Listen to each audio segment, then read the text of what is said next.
ଦେଖାଦେଲା ତେଲ ସଂକଟ। पेट्रोल पंप रे मिलुनी तेल हंतसंत हेउछंती ग्राहक। राज्य रे पुणी मुंड टेकिलाणी तेल संकट, जहा फल लोके तेल पाई गोटे पेट्रोल पंप रु अन्य गोटे पेट्रोल पंप को दौड़ी दौड़ी नयांत हेलेनी, किंतु मिलुनी पर्याप्त परिमाणर तेल। रायगड़ा सहर रे तेल संकट स्थिति उपजिछि, जार प्रभाव रे जेकेपुर देवदला रे थिबा पेट्रोल पंप रे भिड़ देखिबाकु मिलुछि।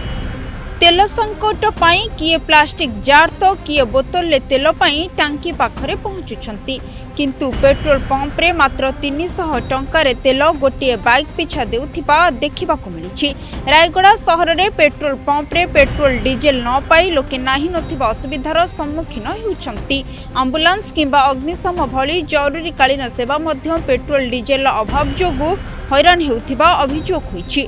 असुविधा होती 15 दिन है तेलर असुविधा होती पेट्रोल याडे असुविधा सियाडे गैस असुविधा होती। मिनिमम 4-5 बंक अच्छी 4-5 बंकर मिनिमम गोटे बंक छाड़ 3-4 बंकर ना तेल बाहर तो गाड़ी छड़ा होती यार बोतल तेल मिलू ना पाखापाखि गाड़ी तो कार मत असुविधा होती कार वाला सेमती असुविधा होकर हैरानी कर पाखापाखि 9 किलोमीटर बहुत असुविधा होती तेल बहुत असुविधा होती।